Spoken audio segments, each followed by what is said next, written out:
Ticker symbol TTD is up over 80% in the past year, and today we'll be looking at a company with a unique offering which is currently mastering profitability, as it has explosive net income growth with a 102% year-over-year growth. And this has mainly been allowed by them obtaining net margin expansion over consecutive quarters. So today we'll be looking at none other than The Trade Desk, a digital advertising company. In their annual report, they state that they're a self-service, cloud-based ad buying platform that empowers their clients to optimize and measure data-driven digital advertising campaigns. So in simple terms, they basically help their clients, which are basically companies that want to advertise their services and their different products, following a digital and non-digital practice. The great thing about the Trade Desk is that they allow different clients to execute their campaigns across different ad formats and different channels, meaning that these companies can be conducting advertisement campaigns in different video, display, audio, digital out-of-home, and other channels and formats, allowing them to maximize the performance of their campaigns. Their platform allows users to define desirable factors that they want to accomplish from these campaigns and compute the value of impressions, enabling better campaign results. So imagine a company wants to focus on two factors. Number one, impressions, and number two, clicks on their ads. Well, this platform will actually give them a lot of different possibilities depending on the strategy that they want to take, enabling these companies to take a better control and get better results from their marketing campaigns. And now, although most of their clients are companies that want to actually advertise, a lot of them are also advertising agencies. And the way that the Trade Desk generates their revenues is through a percentage of the total spending on advertising. They state different opportunities for growth they want to follow, but we can focus on two main ones. The first one is that they want to increase the share of existing clients' digital advertising spend and promote additional services to their clients. So they want to focus on their current client base and incentivize them to not only spend more, but spend in different formats, different channels, and use different services that the Trade Desk is using. The second path that they want to take is to continue to innovate in technology and other parts of their app, which will optimize the experience of their different clients. But you know me, and I prefer to break these companies into numbers, where we can see that this company has a solid return on capital employed of 13%, which is just below the threshold that we usually have for 15%. However, this metric has been increasing over time, and we will probably see it above 15% very soon. They have a very solid interest coverage ratio, meaning that they won't have to worry about debt anytime soon, and they have a 90% cash conversion, which shows just how efficient they are in generating their free cash flow. They also have a very solid profit margin of 81%, and a slimmer 13% net margin, also below our 15% threshold. But when we look at their financials, we can understand how their stock has risen so sharply in just 1 year.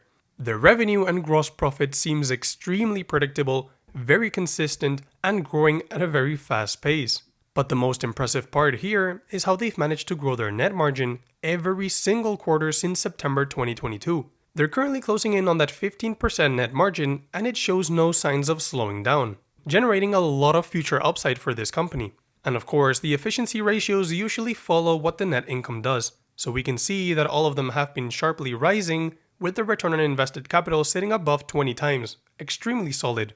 And their balance sheet just looks beautiful. Of course, they have been increasing their assets over time, but it looks like their liabilities have been increasing at a slower pace, increasing their current ratio and placing it way above 1.6 times. When looking at their fundamental analysis, this company currently gets a very solid 7 out of 8 ticks, so almost the perfect score. As they have a very low liability risk as we discussed previously, they have a very solid balance sheet as they can pay all of their short-term liabilities only with their current assets.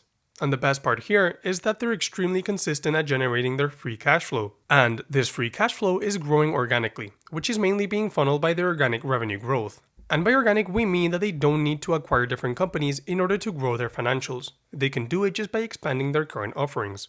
And perhaps the two most important factors from this slide, pricing power and existing moat, well, I believe that the Trade Desk meets them both.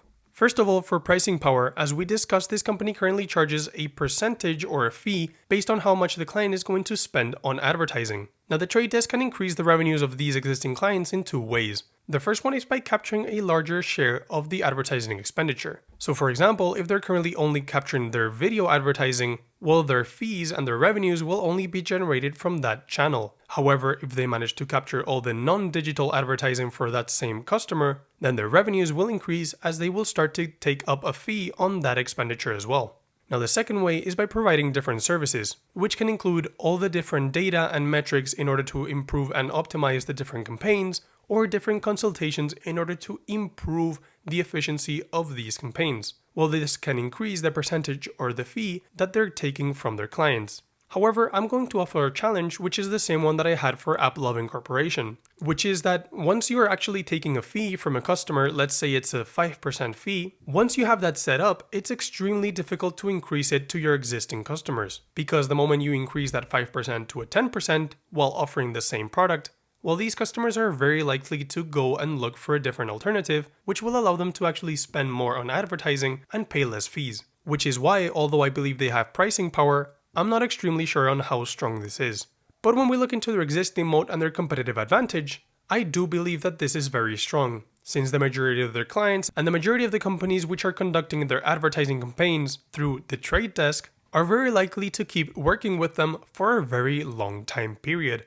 And in fact, the longer that they work with the trade desk, the more difficult it will be for them to actually change competitor. And this is because of a wide range of factors. The first one being switching costs, meaning that it will be very difficult for a company and its workers, which are used to working with the trade desk platform, to switch to a different provider. They will have to learn all the different platforms, how to look at the different analytics, and the thing is that in most of these cases, the customers have a high satisfaction rate, and this inherently creates entry barriers, deferring competitors to try and enter the market, because they will know it's extremely difficult to take these customers away from the trade desk. Now, the one point that I didn't like from the trade desk is the fact that they don't pay dividends, and they don't offer any share buybacks. I can understand why they don't pay dividends, which is to invest back into the business, but when looking at their shares outstanding, you will actually see that these have been increasing for the past couple of years, meaning that investors have been diluted. Now, this is not a huge problem seeing as the stock is up over 80%, but it's something to keep in mind. I know this company has historically been trading at a very hefty premium, currently trading around 200 times its earnings, and with a free cash flow yield of 0.83%, which when being compared to the 3% long-term inflation rate, it actually suggests that the company may be very overvalued. And when we look at the risks and possible challenges, I mainly see a factor of worsening competitive landscape, because every time there are a lot more competitors entering this space, and there are a lot of companies offering a very similar product. At the end of the day, it comes down to who is able to satisfy their customers' needs the best, and who is able to develop and leverage newer technologies to enhance the overall customer experience. But there is also a factor of cyclicality risks, and this is similar to the AppLovin analysis. Since these companies generate revenues based on a percentage of advertising expenditure, they are subject to the cyclicality risks from the advertising industry. Since customers spend a lot less money when there is an economic downturn, companies also choose to spend a lot less on advertisements, and inherently, this will cause the fees and the revenues that the trade desk generates to decrease. Now, before we move on, I'm not a financial advisor and this is not financial advice, so please do your own due diligence. However, I believe that this company has a strong competitive advantage. It currently provides consistent cash flows, and it is developing at high return on capital employed. So I believe that this is a good company and will likely be a good investment.